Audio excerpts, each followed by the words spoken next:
Hi mamas. So last week I posted Ask Me Anything and I actually got a couple of really interesting questions. I've broken them down into two groups, and so I'll have this done in two parts. The first part will be about the podcast and episodes and the origins, things like that. And the second one will be more about tips and advice and things that I've learned. So I hope you enjoy this first part of Ask Me Anything. So question one is how I started the podcast. To be honest, I started thinking about podcasting way before I became a mom. I was traveling a lot for work in the US, and I lived to listen to Guy Raz, How I Built This, a couple of other series that he did.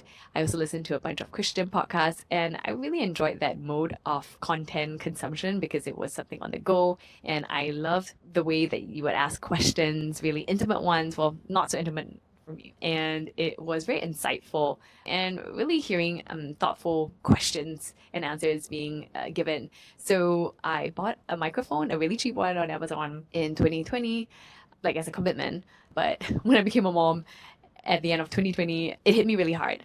Let's put it that way. A ton of things were pushed aside, including that microphone and the idea of a podcast, and I totally forgot about it. It only came to me in 2022 when I came back with my family. I had an 18-month-old and I was pregnant with number two. I was still working with my company in the US, but I knew that at some point I would have to leave because it wasn't viable. I would have to find a new job here in Singapore. And so I was really wondering about how the next phase of my career could look like. And I thought, hey, I could talk to people, talk to 20 women, and ask all the things I had about how ambitious, career oriented women basically juggled both their family life and their careers in Asia. So that was how it really got started. And the idea of a podcast came quite naturally because I had the space and time to try out new things. So my husband was really supportive of me, and it's been a wonderful ride. I've learned so much through the people. I've learned so much about social media, which is still something I'm learning. But anyways, if you have any tips or want to support, please let me know.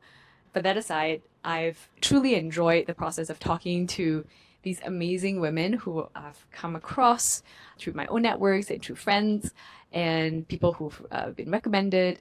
I've learned so much, and I realized it's actually been a bit of a therapy for me of sorts. I didn't realize that, but it was actually a form of me grieving my own process of coming back and leaving a lot of lovely, beautiful things. But that was a different season when I was in the US with my husband and my first child, and me having to come back to adjust to everything here. It was a huge transition, and I realized on hindsight that talking to all these wonderful, amazing women and hearing their stories and putting it out and just doing this work of getting it out there and getting good feedback as well has been a kind of therapy for me to reconcile with the new station or season that I'm in.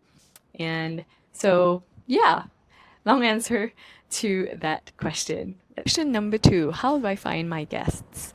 Well, I have three criteria in choosing my guests. So the first one is their story. So this is based on the premise on which Make It Work podcast was built upon, to find driven and ambitious women in Asia who have made career shifts after they entered motherhood.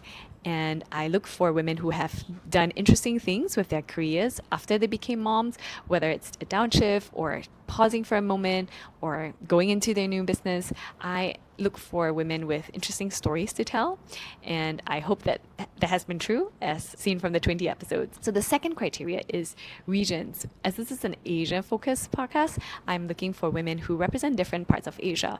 What I've noticed, having lived in the US and now being back in Asia, I think there are very core differences between how the West and the East look at mothering and parenting. So one of them is much more communal here in Asia. But at the same time, I think there are so many nuances across the different countries within Asia itself. And I definitely want to be able to bring that out through the guests who I bring onto the podcast, and really hope to do that more as well going forward into season 3. So number 3 is presence of the guest. So this comes in different forms. One is the presence of the guest online. If the person has been speaking a lot or thinking a lot about these areas, I typically look out for folks and women who have done that.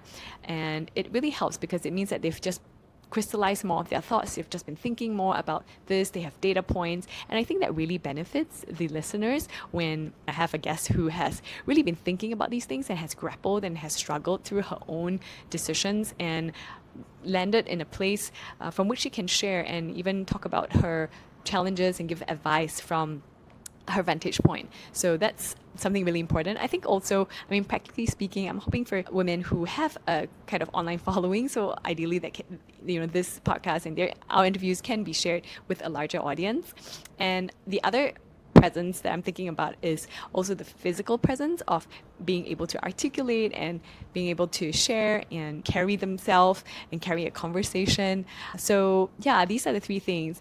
And interestingly, I've tapped on a lot of my INSEAD MBA networks. So you notice about at least 3 different interviewees who've had that brand. So definitely tap my own networks as well as networks of other folks who've listened and have recommended other people. So thank you for that question. Question 3, which has been my favorite episode to record?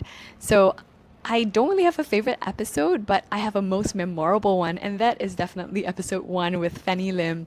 Fanny was my very first guest to say yes, so that's always something I'll remember. More amazingly, she was the one who gave me a microphone to even get this podcast started with. So that was super significant. It was also really memorable because I remember doing the first episode and being, obviously very nervous. I was using GarageBand, which just does timeline-based editing, and after recording the first round and uploading it and trying to edit for the first 15 minutes, I almost died and almost gave up because I was thinking, no way am I going to be able to do this on this platform for more than 5 guests. Thankfully, I found other platforms and help along the way too, so that has really made a big difference. But episode 1 for the most memorable. So that was part 1 of my very first Ask Me Anything. I hope you gained some interesting insights about the podcast. Would love to get more questions about how I do it, what I use. Happy to share those links. And I'll see you for the next one. Stay tuned.